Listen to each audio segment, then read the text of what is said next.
One of your gifts as a highly sensitive person is your awareness of subtle energy, although you may not be conscious of this yet.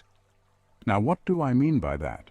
Well, there is more to existence than the material realm, what we can physically see and touch. We are not alone in the world, but you are being continually guided and supported in the unseen realms by spirit helpers in different forms. As a highly sensitive person, it could be very easy for you to open the door of communication to your guides. So why is this? As a highly sensitive person, your sensitivity gives you the ability to tune in to more subtle information and energy around you. You can potentially, with practice, sense the thoughts or feelings of others, whether people or animals, feel memories imprinted on a place such as buildings, sense the Earth's magnetic field and ley lines, feel the healing fields of plants, and become aware of the presence of or messages from spirit helpers, guides, and light beings. As you have the ability to tune into subtle realms of existence with ease, given your strong intuitive abilities, you just need to train it, trust it, and practice. This experience of guidance and support can feel very subtle to begin with. For example, in times of despair, I had physically felt the sensation of huge invisible wings wrapping around me, or had felt the loving presence of my Nan, who had passed, by my side. When asking for guidance in my mind, the hairs on my arm would suddenly stand on end, or I'd feel a flood of warmth in my chest and love. But for me, because it wasn't visible and it was ethereal, it was easy to dismiss it as imagined somehow or not real. However, I vividly remember the first time I saw these guides, and it was a powerful turning point for me. It was during my Shiatsu training. We were told to tune into the room during a session while sitting next to our receiver. Suddenly, for me, the number of people in the room suddenly tripled. As I looked around each student laying down, there stood 3 or more light beings who all suddenly turned and looked towards me. Startled, I asked what was going on and was told I was accessing another realm of reality. Then, as I began to practice Shiatsu and develop my sensitivity to subtle energy, a door opened for me and different non-physical beings began to appear during treatments, but I wasn't particularly sure what to do with them. For example, at times, if a client was in crisis, I would feel a sudden pressure all around me like a crowd of their invisible helpers descending on me, desperate to communicate and help. But it felt intense and too much, as I didn't know what to do. So I kept that world at a distance. At the time as well, I was struggling with overwhelm, and it just felt like more than I could handle. But who are these guides and invisible supporters? My experience to date tells me our understanding of who comes through is often influenced by our past life connections, current perception of reality, and philosophical leanings. That said, if we are open, all sorts come through. We cannot perceive that which we are not open to, but also what we witness and channel is dependent on our stage of spiritual psychic development, the access we have to the interdimensional realms, light levels, and in part, our personality or philosophical interests. Personally, I tend not to get too fixed on who the guide is and their qualities or role or name, etc. For example, I usually experience them as light beings through warmth and light. It's often our conscious minds which want to solidify and fix our experience.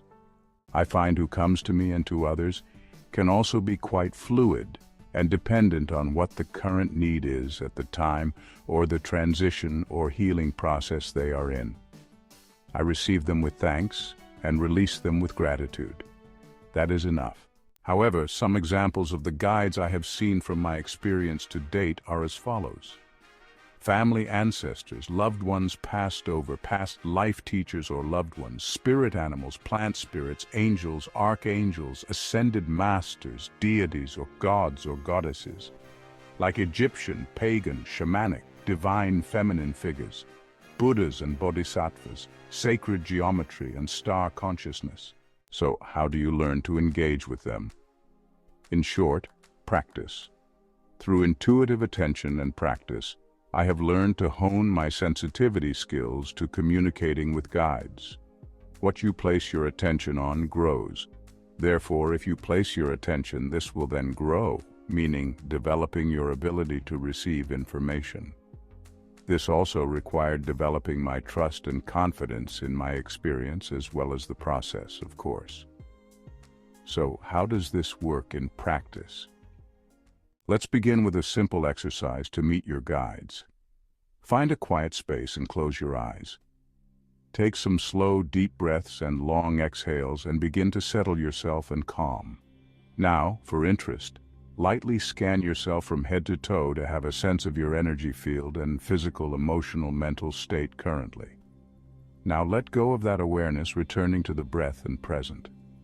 Next, simply ask in your mind for your guides. Please step forward and make contact with me. Stay curious to any changes you notice in your experience from before. Then open your eyes again. What did you notice, if anything? The experience can be subtle and different for each of us. For example, you may have experienced a gentle wave of calm, love, or peace. You may have noticed an area of tension, softening and easing. You may have experienced a sense of hope, expansion, or a feeling of interconnectedness. You might feel warmth flow into your chest, feel more grounded and open, to name a few. With practice, this subtle art of receiving contact, information, and healing can become much clearer and stronger. We can also learn how to translate what we receive through each of our senses. For example, I have always been very clairsentient, as I'm sure you all are as Shiatsu practitioners. But mostly I translated that information visually in my mind, clairvoyance. But I would never hear anything, clairaudience, which frustrated me as I felt that would be useful. However, I developed this skill by simply repeatedly asking to hear it. Now when I feel flooded with light in my head and my ears go warm or glow, I know I am being spoken to, and I just listen or often repeat the words to the client or a friend. You can develop each sense with time and intention. So how can guides help? In every way you can think of. In both your personal and professional life, the key, however, is to ask to open a dialogue. For example, before writing this article, I tuned in and asked for help. I then heard a message about the purpose of the piece which I wrote down, and then I felt a presence supporting me with the writing. To be honest, I don't feel like I wrote this. I opened and it flowed out of me with ease. You can work with them consciously too. You can also work with guides to clear your own blocks by receiving healing or sending it, or to help support or guide a relationship, or to calm you down in a moment of difficulty, or to help with direction in terms of a life decision. We can ask for teachings in a dream, allow them to help guide our work. Guides are there to support you to develop and grow, but you have free will. You will never be made to do anything, even if it's for your highest good or potential. You can choose. Choose your direction, choose to receive, choose to let go, etc. The more often you do it, the more natural and the easier it becomes. For me personally, this approach has actually transformed my healing practice and approach to life. So, what can working with guides consciously give you? It can open a doorway to transcendental magic and beauty in the world that can be accessible to us daily. We can be confident and calm knowing we can ask for help and be supported. That we are not alone and we don't need to figure it all out on our own. We can hand it over. Through consciously receiving healing, teachings, guidance, and love, we can experience positive changes and transformation in our lives. We are also able to share this with others. All we have to do is ask.